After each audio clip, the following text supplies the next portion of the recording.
Thank you, Chairman. Honorable Walk, in Operation Cold Snap, 20 Minnesota retail locations were hit in a single operation for SNAP trafficking. Minnesota is also the epicenter of the largest documented social service fraud scandal in American history, where over 98 individuals charged, 85 being of Somali descent, nearly $300 million stolen from the USDA's federal child nutrition program. Did Minnesota's sanctuary status contribute to allowing that network to operate for years? Congresswoman, I'm not sure if that did, but I do know that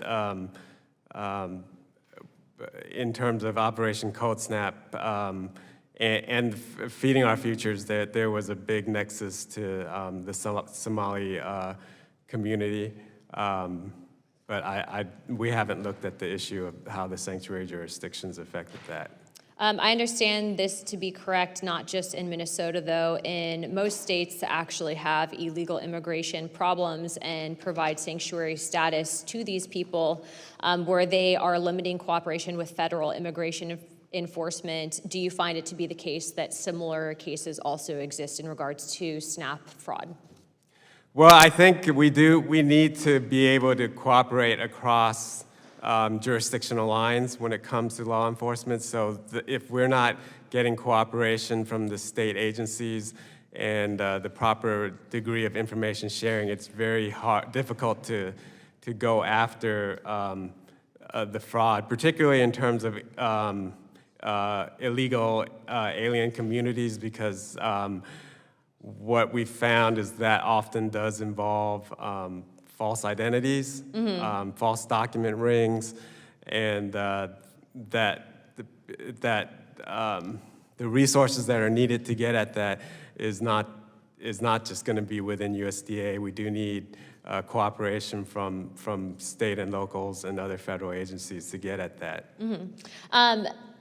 Ms. Plata, do you think that if the federal government gives a set budget for people to be able to access these programs, and then you have others being able to access them as well that haven't paid into the system, in your opinion, would that limit the nutrition access for Americans?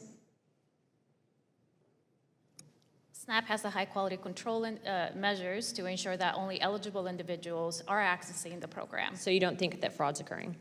Absolutely. We have billions of dollars that are being scammed by families. Okay.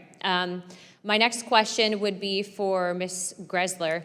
SNAP recipients have significantly higher rates of obesity, specifically type 2 diabetes and hypertension, versus the general population. USDA's own data shows approximately $7 billion a year in SNAP funds spent on soda alone.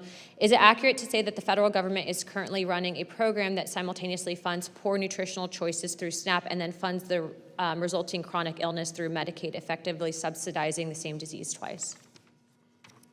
I think it's fair to say that there's a link there, and that might mean that Congress should consider revising those standards of what qualifies as food under the SNAP program. Okay. Have any of you, just yes or no quickly, Honorable Walk, have you ever been on SNAP or EBT? No, ma'am. Okay. Ms. Royal? No, ma'am. Not to my knowledge, but my identity could have been stolen to be used elsewhere. No, ma'am. Okay, the reason I ask you guys is because what I'm finding is some of the poorest of the poor communities, specifically minority communities as well, and then obviously impoverished white Americans are given access to this program, but because of the amount of special interest money going into what they can and cannot buy, they're actually being made sick.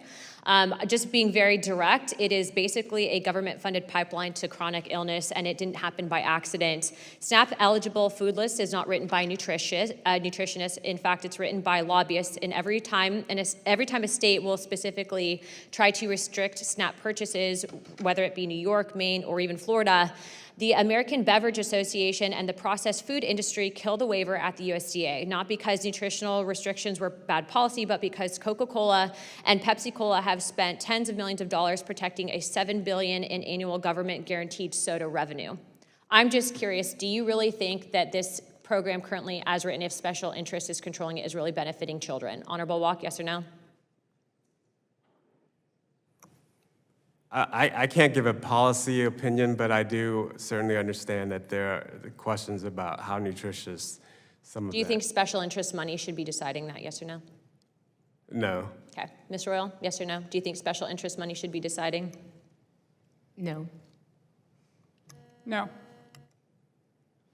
There's multiple research that SNAP supports the healthy. Okay, I'll be honest with diets you. for I don't children. think that special interest money at all should be going to funding this, especially when you have Democrats, to include, a young Democrat from the state of Washington, which is where I used to be stationed, that found it very problematic that you could essentially open up a bag of chips but not serve in a daycare a banana because it didn't meet compliance standards because there wasn't enough sinks. So all that to say, I appreciate you guys being here, but we clearly need to fix our SNAP program. Thank you.